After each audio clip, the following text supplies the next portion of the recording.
We might be witnessing the greatest Devil Fruit reveal since Whitebeard's Gura Gura no Mi. Loki's Devil Fruit has been hyped for more than a year, and I think it actually exceeded expectations. Loki's dragon form is absolutely massive, and he might be the largest living creature after Zunesha. The difference, however, is that Loki possesses unmatched destructive power. He is as big as an island, he can fly, he has lightning and ice abilities, most likely fire as well, and I truly believe we still haven't seen everything he can do. Now I'm not surprised at all why he was so confident he could destroy the entire world government by himself. Loki is him. Let's quickly review the chapter and then talk about Loki, possibly one of the top 3 strongest characters in the entire universe. Not many things happened in this chapter. It was mainly a build-up for Loki's Devil Fruit reveal, but I really like the direction Oda chose for Summer's character. He is pure evil. No tragic backstory, no deeper motive, no grand goal, no understandable reason. He's just doing it for the sake of the game. He might be one of the very few truly psychopathic villains in One Piece, maybe even the only one. Even Doflamingo, who is the embodiment of a true villain, had a tragic childhood, but I don't believe we'll get a Summers flashback. He is simply evil by nature, like a true celestial dragon. What's even crazier is that he came up with a way to make it seem like everything happening to the kids is Imu's fault. He might not be among the most powerful characters, but he could easily become one of the most interesting antagonists of the final arc. Sanji being his opponent would be incredibly satisfying to watch. Then we saw the flashback of the kids. Kolon is clearly the strongest young giant on the island. We also saw Kolon holding an Emeth toy, and after an emotional scene where every parent chose to die alongside their children, Luffy and Loki finally returned. The giants standing on Loki's back looked like tiny dots. The entire island of Elbaf trembled just from his transformation. It even started to snow and we saw lightning striking across the island. Just imagine if Harold had actually eaten this devil fruit. Rox clearly knew what he was after. That's why this was the only devil fruit being protected by someone, Ragnir, because it might truly be the most overpowered devil fruit in the entire series. Let me remind you that San Juan Wolf ate the Deka Deka no Mi, a Paramecia type devil fruit that makes him much larger than normal giants. But even he would look like an ant compared to Loki's dragon form. Loki is basically Kaido, but better in every single way. The same type of weapon, the same monstrous physical strength, and a similar mythical dragon type devil fruit. Yet Loki is clearly on another level. And I'm sure you all remember the debates at the beginning of this arc comparing Loki and Kaido's strength. Some believed Kaido was stronger, while others chose Loki. In this chapter, we finally got our answer. Loki's dragon form actually looks very similar to the dragon drawn next to Ryuma on this color spread. Of course, nothing is confirmed yet, and I don't want to go too deep into speculation, but what if Ryuma, the legendary swordsman, actually slayed the previous user of Loki's devil fruit? There must be a reason why, even after more than 400 years, this legend is still so famous and respected throughout the world. If Ryuma had simply defeated a random dragon, like the artificial ones we saw at Punk Hazard, it wouldn't fully justify the myth surviving for centuries. But if that dragon was actually an island-sized, godlike creature with overwhelming elemental powers, and Ryuma managed to slay something on that level, then it would make perfect sense why Ryuma and this legend are so popular till this day. Before I talk about Loki's other powers, let's make a list of the largest living creatures in One Piece.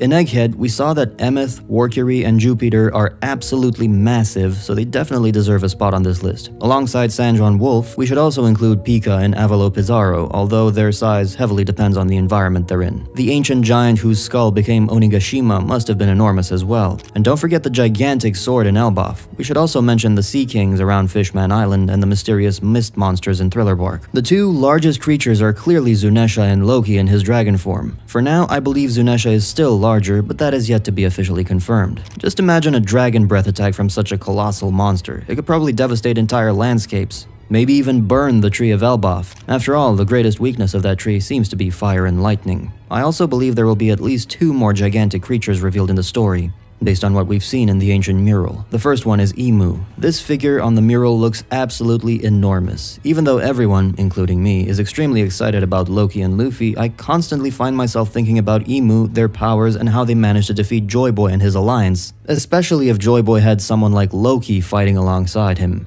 I think it's finally time for Oda to show Imu's true strength and reveal the real power gap between Luffy and Imu, or even between Luffy and Joy Boy. Even though Luffy is already one of the strongest characters after awakening his devil fruit, he still has room to grow. We are approaching the final war and there isn't much time left. At some point, Luffy needs to face reality and truly feel the overwhelming power of Imu in this arc. And the second giant creature I was talking about was also depicted on the mural, another enormous dragon. I believe there are only 2 possible explanations. The first option is, of course, Monkey D. Dragon. for obvious reasons. He is the leader of the largest revolutionary organization in the world, the most wanted man alive, and the father of Luffy, the main character of the series. Because of all that, he must be extremely powerful. However, if we look closely at the mural, this second dragon appears even larger than Loki's dragon form. I honestly don't believe there's any chance that Monkey D. Dragon could become that massive purely through a devil fruit ability. Not just Dragon, but any human character in the story. I also doubt that there's another giant who possesses a dragon-type devil fruit. So that leaves us with only one possible explanation: the World Serpent, the Red Line itself. For those who aren't familiar with this theory, let me explain it briefly.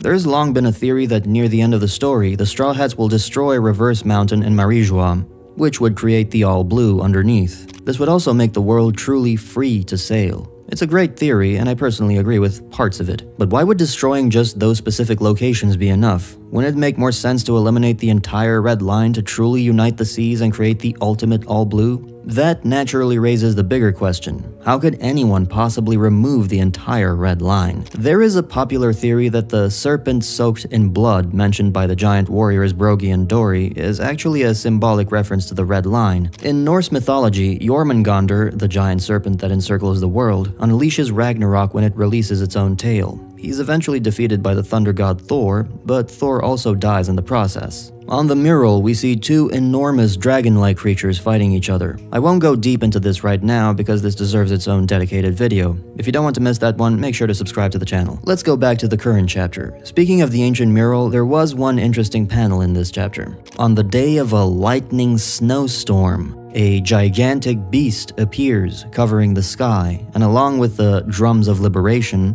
the sun god descends. Jarul's words are probably the reason why Loki sees himself as the sun god. I'm almost certain that Jarul was quoting a prophecy from the Harley texts here, and that he was referring to the Promised Day just like he did 2 chapters ago. In his speech, Jarul, who is said to have been the strongest warrior 300 years ago, also mentioned, "If everything goes as the Harley foretold, the world will truly be separated into parts someday."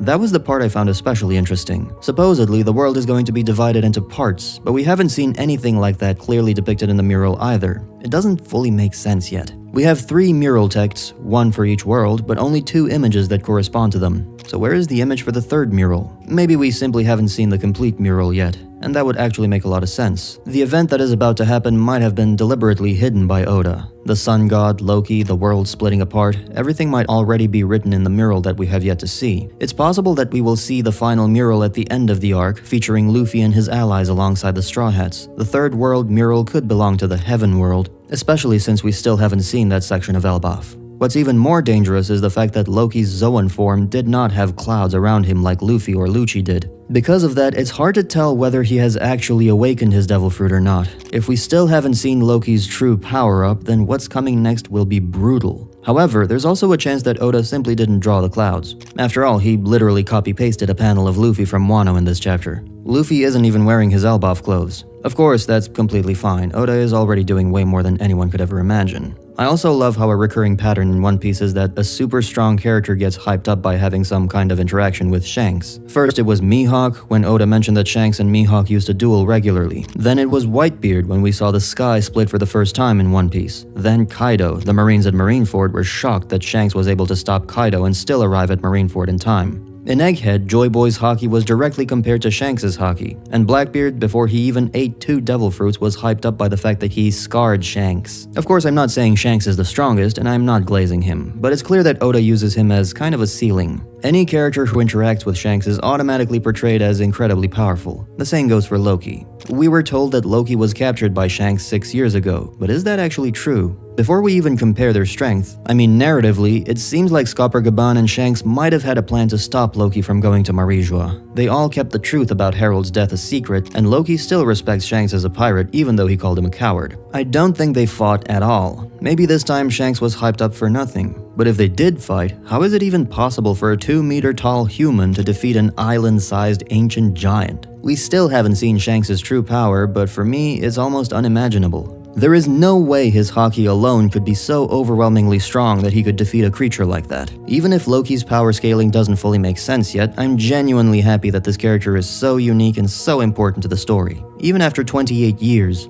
Oda has done an incredible job creating a brand new, lovable character. Now, the only thing left is to reveal Imu's new powers. How is she actually so strong, and what is the ultimate key to defeating the king of the world? No matter how cliché it might sound, I believe the answer is love. The counter to the power of evil is its exact opposite, the power of love. Scupper Gaban calls himself the preacher of love and tells the crew that love is free. This connects directly to Bonnie's powers. When she envisions her freest form, she manifests as Nika from a distorted future. This philosophy was established much earlier in the story. When Luffy first saved Bonnie before arriving at Egghead, she questioned him about his bounty. Luffy's statement that his bounty represents the moments when he is the freest confirms something very important. His power isn't just about rubber, it's about absolute liberation. The freedom and love that directly oppose Imu's control over the world. He who wants everything becomes nothing. Mu. He who wants nothing has everything. Not only Luffy, but his wings embody this philosophy as well.